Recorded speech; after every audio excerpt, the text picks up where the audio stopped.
And we're back for a late night at the Rio, Paprika 2006, directed by Satoshi Kon. Rip. And yes, rip indeed. This is literally what Inception should have been, but is not. And sorry for the lighting. And basically, yeah, it's just, I haven't seen it in theaters. I have seen it a couple of times, but this guy has never seen it. Yeah, I'm very excited. And I think we're equal footing. I mean, you have seen Tokyo, Godfather, and Millennium Actress. And also Perfect Blue. And I've seen his TV series and this movie. So yeah, but I guess we just, for once, we were lacking what each other has seen. But anyways, I look forward to it just to see the visuals, effects on big screen. And yeah, I mean, I know I'm going to enjoy it, but it's how much more. And I guess if it aged well now. New expectations? Just very excited to watch animation again. Yep, that's pretty much it. It's pretty, I mean, it's 2006, people. You should have seen this already. I don't know why he hasn't, but then again, I haven't seen the other ones. Anyways, that's it.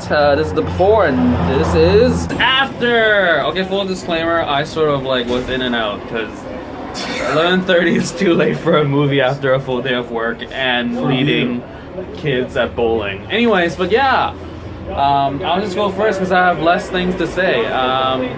Visually, I mean, 06 now, watching it now is not dated at all whatsoever, except for the tech maybe, but even the tech is sort of like, just the way it's used is fun. No, but it encapsulates like a period. Yeah. That and was like in the 2000s. Yeah, so like if you connected that, you're totally good. The storyline, so many different layers, what's real, what's a dream, and then the character usage of just like in and out, and a lot of repetition with his dream, which is just great to see like what is actually happening. And lots of like backtracking. Yeah. And you have to like piece it together, and then like it still doesn't make a whole. Like you have to watch it several more times to get. Yeah, definitely. This is I do not recommend just watching it once, but rather get it on DVD or whatever, and just rewatching it because I don't know, visually it looks great, and it's not a chore to watch. It's not one of those like, oh, this is so repetitive, I'll just get on with it, but rather you're just intrigued, and the characters are charming enough that you like want to rewatch it and all that stuff. So what do you think? You were like, yeah! I thought it was, because if you like cinema, then you will love this kind of film where it's an allegory of like what film. Like it's the merge, like it's an immersion of reality and memory and imagination. Yeah. And it's like a double-edged sword, because if you become an obsession, then it's gonna do harm for you. And if you're gonna stuck in the past, then you can't move forward to create a new project. It's kind of like how it ends. Yeah. It's showcasing, there's this new movie that he's making that he didn't get to complete, which is... It's like so ironic which and makes sad. it even more like poetic, because it was not a completed project. And it's like, what, Dreaming Kids? And the movie that he was going to make was called Dreaming Machine?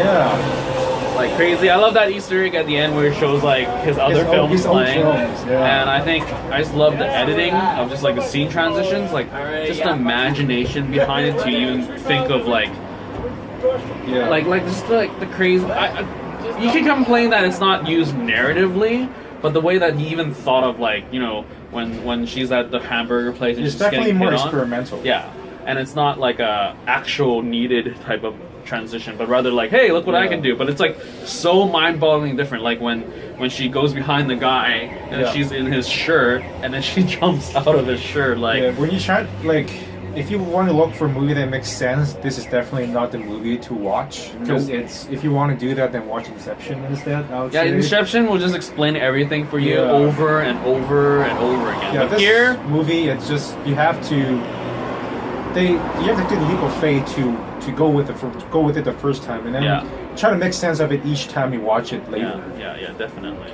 Yeah, so after watching Millennium Actress, I would say Millennium Actress is more like an allegory of like classical Japanese film. So I would say like the samurai films, and this one is more of a modern take of Japanese cinema when it comes to like the buddy cop genre, and also like the kaiju genre. Right. Yeah. And then the tech.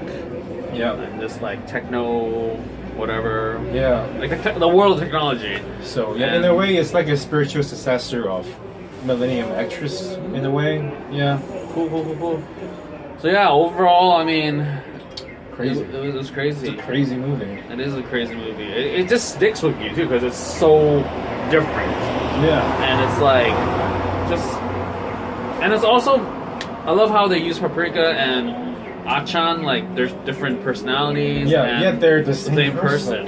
so that's really fun. And then I loved how it's like it goes against character tropes too, because Tokiko is like super big, but he's super smart, and people actually like him. Which I would say in cinema in general, no one really uses this character trait because like you want not even a side. I guess he's sort of a side character, but he's like crucial to the plot to be somewhat more like. No, he went into like attractive. It's like the fat tech guy. Yeah. Yet he is one of the main characters who has major effects on the overall plot. Yeah. So he's more endearing rather than just like.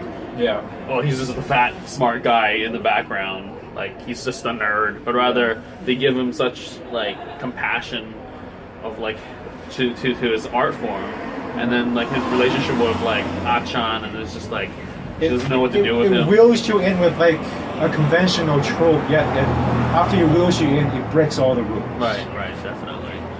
Yeah, a lot of rule breaking, and I'm just really happy. Like it's 12 years after it came out, and it's just like watch it today is you probably get the same effect as you were watching it that year when it came out in theaters. Yeah. So it's always a great feeling to watch films that are old and you don't like, oh nope, didn't age at all. You feel fresh every time you watch it. Yeah, this is what classic is all about. Yeah, and then definitely you will get more out of it every time because you'll notice different things, how they pace it, or like why did they do certain things, or the connection. I love how so many layers. It's like the two bartenders. It's like, okay, what are they like? Yeah.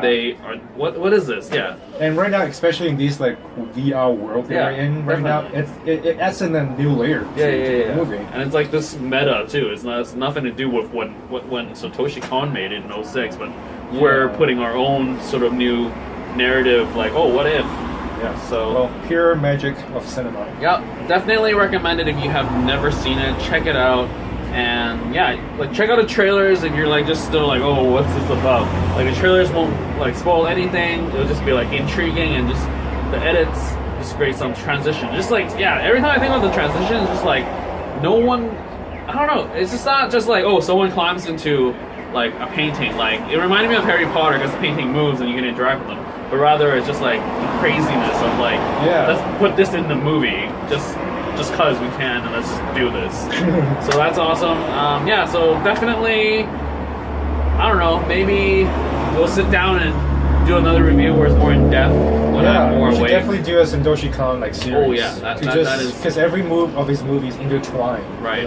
Yeah, definitely. And there's not many, so we can definitely do that. Anyways, it is late. It's 1 freaking a.m. and I have work in the morning. Anyways, that's it. This is the before and after of Paprika. For some reason, I keep thinking it's Paprika. I swear that's what they say in Japanese because they can't say pop. But anyways, whatever. Later.